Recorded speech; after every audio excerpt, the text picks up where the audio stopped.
Hey guys, what is up and welcome to a new League of Legends video. So it has been 3 weeks since patch 6.22 has hit the PvE servers, the preseason patch so one with all of the huge changes, the assassin rework, the jungle rework, and all of that good stuff. And it just so happens that this big patch is going to be hitting the live server in just a couple of days, if not less. So just like we do with every single patch rundown video, I'll be going over all of the major changes and the things that you really need to know when going into the new patch, because well, there is quite a lot to cover. So I'll do my very best to try and cover as much as possible, all of the important information as quick as possible as well. So if you end up enjoying this video or finding it useful, don't forget to hit that like button to show your support. But without further ado, let's get right into the changes.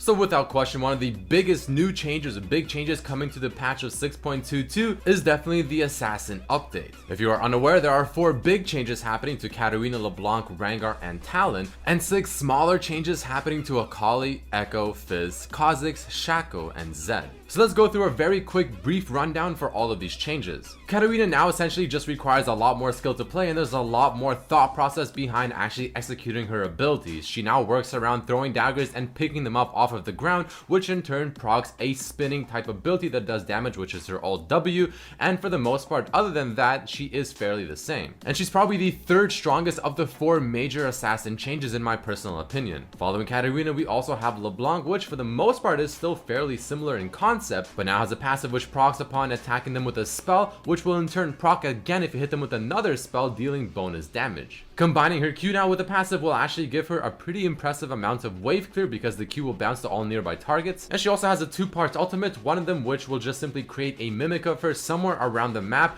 which will cast the last most recent spell you have used to try and trick your opponents, while also having the second part of it where you can mimic any one of your QWE spells while in turn also empowering it. So of the 4 changes, she has to be probably the weakest, because I feel like it's going to be fairly easy to play around her ultimate once you're used to it. So other than that, she's very strong and does provide some serious wave clear now, but definitely probably the weakest of the 4. Next up, we have also Rengar as a part of the big changes to the assassins. Now again, Rengar is still going to be in concept very similar, go into stealth mode, which is now camouflage, not actual invisibility, meaning that if someone on the enemy team is too close to you, they will see you. His ferocity now only goes up to 4 stacks, not 5, but he gets a free stack essentially just using his passive to jump on a target if that's the first thing he has done to the target. His Q ability is now a 2-part attack type ability, which is somewhat of a skill shot, and his W now will give you HP back when you use it while taking damage over the last second or 2. His ult will also offer a free critical strike on one of the targets you jump on. So his burst combo is still very much there if he's fed, and especially late game, he will still do an insane amount of damage. His Q scales very well, and he still has that one-shot potential.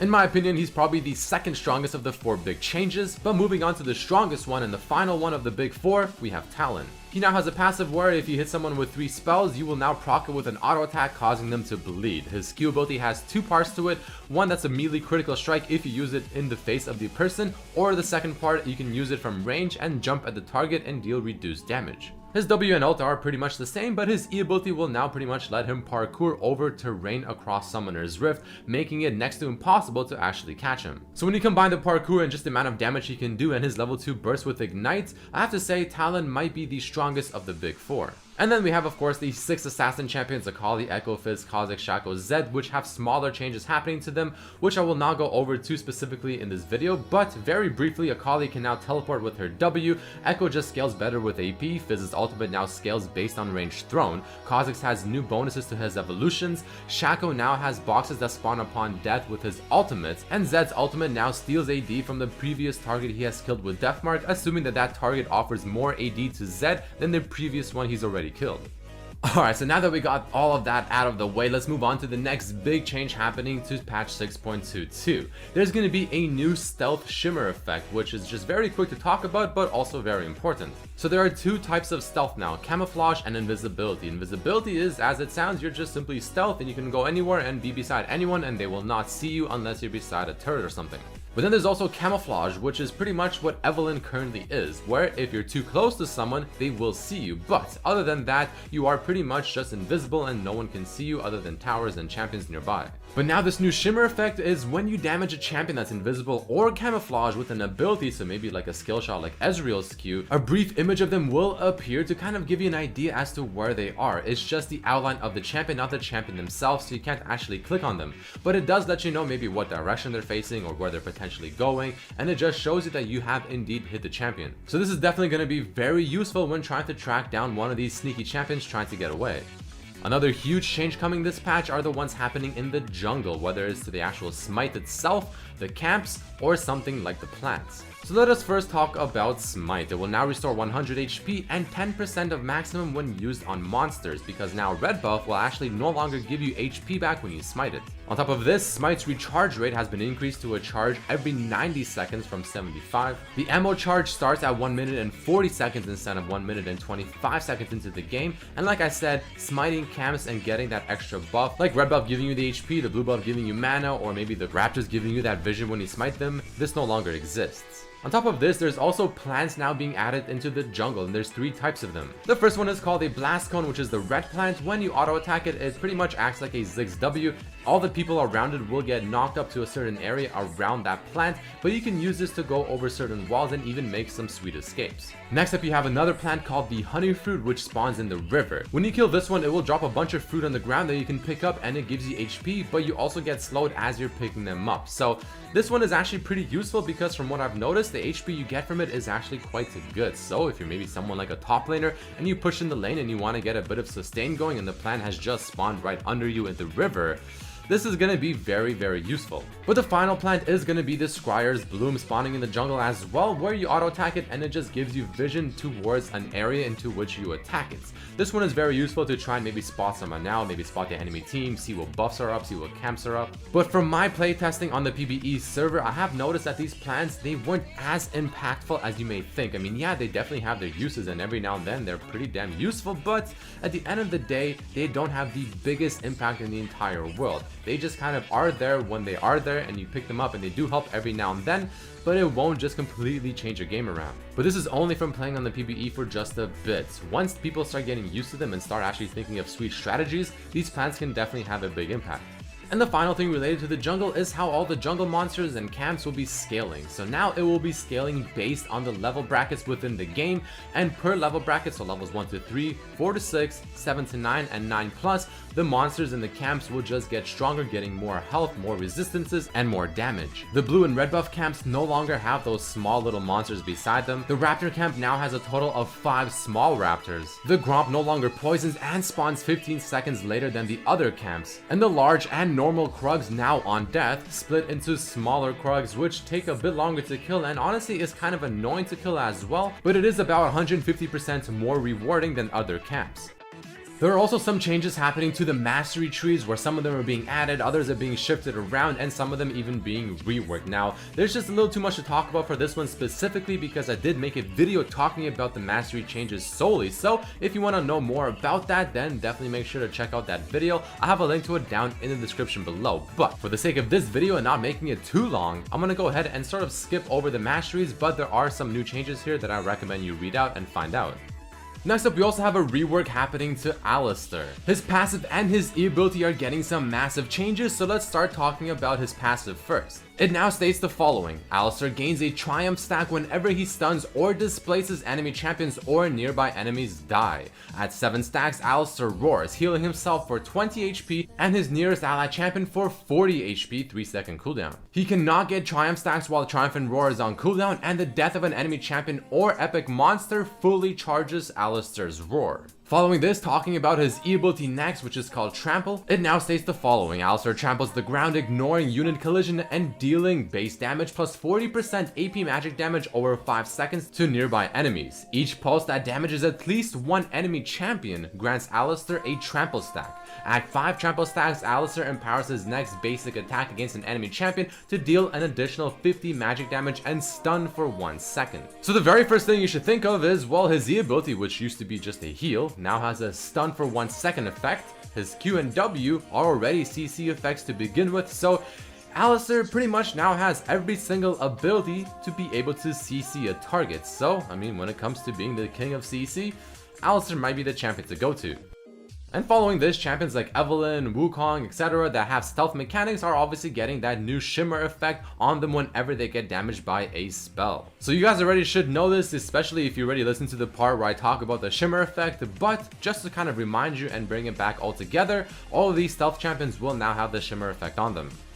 Next up, let's quickly talk about some of the buffs that are coming for this patch, and the first one we'll talk about is Ivern. So Ivern has been somewhat lackluster for quite some time ever since his release, and even after a hotfix mid-patch, he's still somewhat weak. So he's receiving some yet additional buffs coming this patch, first of which being to his Q. It has had his cooldown lowered at every single rank by a few seconds, and he can now reactivate his Q with the press of the button instead of having to click, so you have the option. On top of this, his ultimate Daisy has received some buffs as well, where the HP not only has been increased by just a little bit, nothing too crazy as you level it up, but the AI for Daisy has also been improved to make her more responsive and just work overall better. So the question is, will this be enough to bring Ivern back to where he maybe should be? Honestly, chances are probably not, but at least it's still a step in the right direction for this very lackluster champion.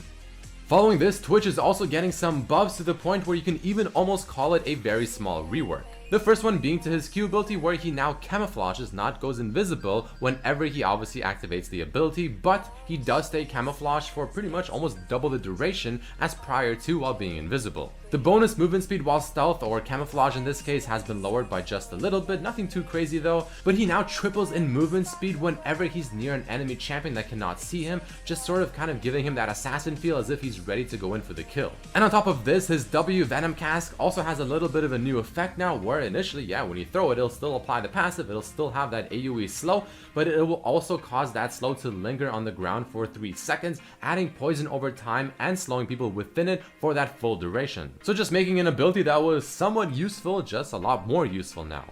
Now another big change coming to this patch is the fact that not only are pink wards being removed, but they're also being replaced by something called a control ward. These control wards only cost you 75 gold, but they disable and reveal nearby wards and traps, and also reveal nearby camouflaged units. So when you have a champion that's actually just flat out invisible, maybe like a Shackle Q ability, well, you're not going to be able to see them anyway whatsoever anymore unless you have the Oracle Lens or the Brissada Tower. But the control ward is pretty much the new pink ward.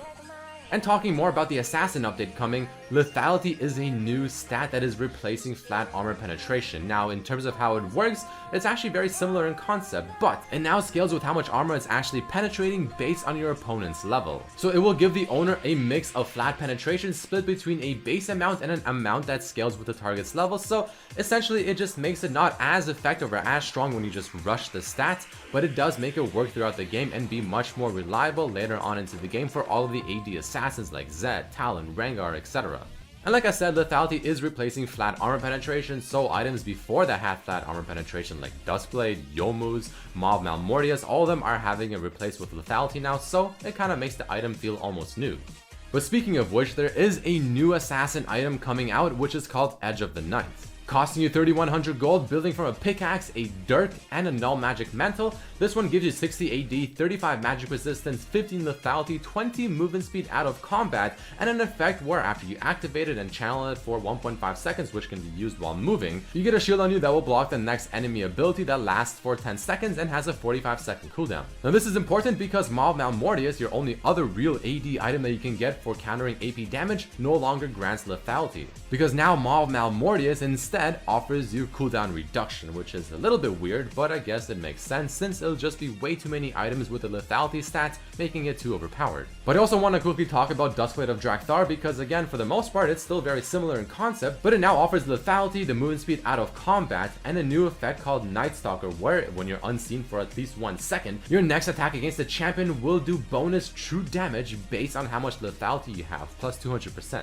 But on top of this, it seems like the old Raptor buff that you used to get when you you smite the camp is now being moved to Dustblade of Drakthar, because this item will instantly spot out wards whenever the effect is obviously not on cooldown, and you can instantly kill the ward as well. But speaking of new items, there's also another new item called the Knight's Vow, which is sort of a new support item. The active effect lets you choose an ally champion as your partner, very similar to how maybe something like Callista's Spear works. And if your partner is nearby, you gain plus 40 additional armor and 15% movement speed towards them. And the second passive effect is if your partner is nearby, heal for 12% of the damage your partner deals to champions and redirect 12% of damage your partner takes from champions to you as true damage. This is the perfect item to get for tanky supports that want to protect their ADC. You also have a new item called Poacher's Dirk, which is just a very early jungle item for AD junglers that they can get, which will slowly build into the serrated Dirk based on how many jungle monsters they have killed. And there's yet another new support item called Redemption, which costs you 2100 gold, will give you a bunch of stats and a bunch of regeneration, but the active effect is the coolest thing. Because even while you're dead, you can actually use this, and within an area within 5500 range,